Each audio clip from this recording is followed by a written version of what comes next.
For some, they produce extravagant toys for rich people. Some people believe they can save the planet. In either case, there's a good chance you've heard of a tiny business named Tesla. Elon Musk will save the world for the right person, usually someone with a particularly active Twitter feed and a dozen open Reddit tabs. The founding of Tesla. Martin Eberhard and Mark Tarpenning, two engineers, established Tesla Inc. in San Carlos, California in 2003. It was originally called Tesla Motors, a name the company changed in 2017.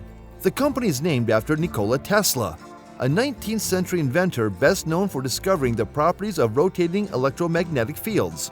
His work resulted in alternating current, the form of electrical transmission that is still used today.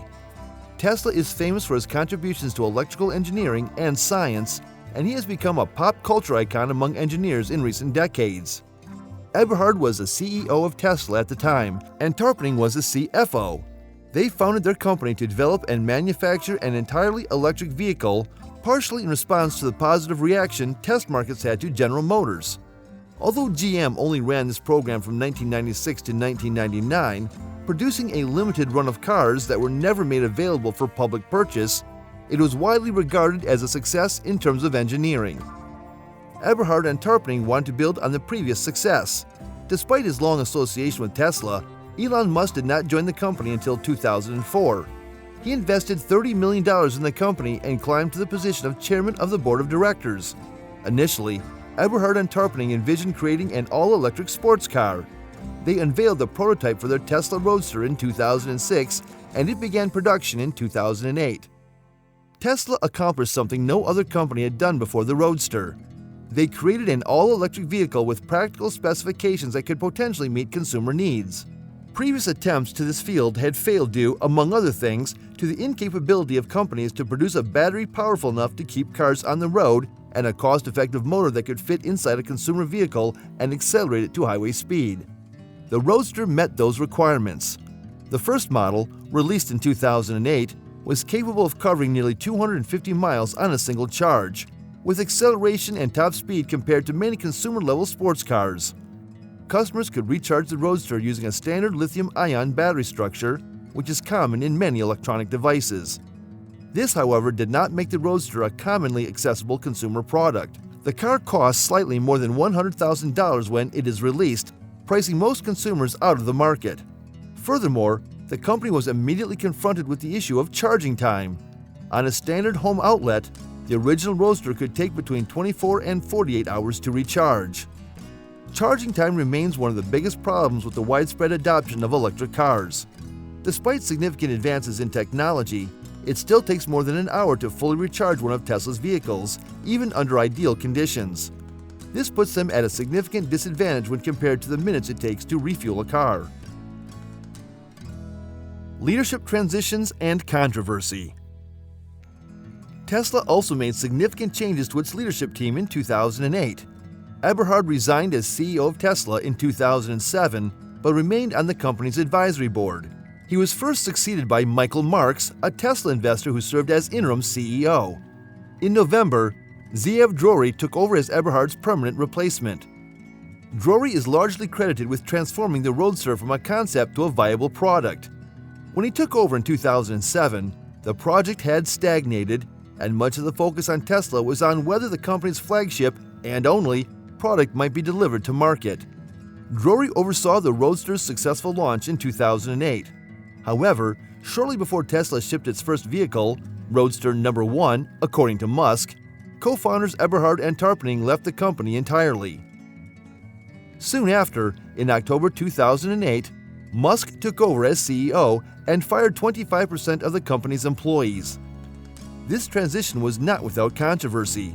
Eberhard and Tarpenning claimed they were pushed out of the company they founded, and in 2009, Eberhard sued Tesla and Musk for libel and slander.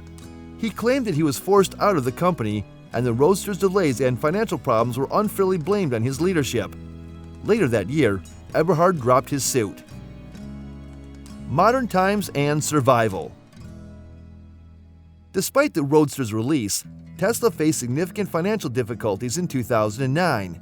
The company had less than $10 million in cash on hand, probably less than what was required to deliver on the cars it had already sold. Daimler AG purchased a 10% stake in the company for $50 million in May of that year. A $465 million loan from the Department of Energy in June provided the company with the working capital it required to survive. The company moved to its current headquarters in Palo Alto in August of the same year. When the company went public in 2010, it found a more stable solution to its short-term capital concerns. Tesla raised $226 million in its IPO, which debuted on the Nasdaq at $17 per share. Tesla also announced its first attempt to reduce the cost of its products in 2008, the Model S sedan, which would retail for $76,000, or three-quarters the price of the Roadster. Tesla's modern face arguably began in 2011 with the unveiling of its prototype of this vehicle. The Model S, while still a luxury sedan, was Tesla's first foray into the mainstream consumer market, away from the specialized sector of sports car drivers. In 2012, the car decided to enter full production. The Model S was critically successful. It was honored by several automotive and environmental publications and, like the Roadster before it, set new standards for what an electric vehicle could achieve. Among other significant improvements, the Model S had a range of up to 300 miles and a shorter charging time. By the end of 2012, Tesla had stopped production of the Roadster in order to focus on its new sedan line. Tesla also introduced its first freestanding charging stations, known as superchargers, in 2012. These locations provided free charging to Tesla owners, which was faster than using a standard wall outlet. The company made its first quarterly profit in 2013, and the following year announced its Nevada Gigafactory. This is a facility where the company manufactures the batteries that power its devices, and it is critical to the company's entire business model. Tesla has since expanded its ambitions. In 2015, the company introduced a new line of solar energy products that use rechargeable batteries to power homes and businesses. By 2017, Tesla had changed its name from Tesla Motors to Tesla Inc. to reflect the expanded scope of its products. Musk has noted in several public writings and statements that he wants the company to eventually become an energy solution across many sectors. Tesla announced its Model 3 sedan in 2016, continuing its push into the mass consumer market. This would be the company's first car taking aim at the mainstream market with a price tag of less than $70,000. Musk, arguably, became overly enthusiastic about the product's release, announcing that the company would deliver up to 200,000 vehicles in the second half of 2017, 4 times the number that Tesla actually produced. While Musk had been known for making sweeping public statements, this was the beginning of several postings online which would get him and the company into trouble. Tesla faced several challenges as 2018 began. Investors dumped the company's stock after missed predictions, and it lost more than 5% of its value in a $20 billion collapse in the middle of 2017. By January 2018, Tesla was producing Model 3 sedans at a fraction of the expected rate. After promising consumers and investors that it could complete more than 5,000 cars per week, the company managed to finish and ship 2,400 cars in 3 months. Many of the problems, according to the company, stem from its supply chain, which required it to inefficiently source parts from around the world rather than build and assemble cars in one location. However, this is just a small part of what Tesla really means today.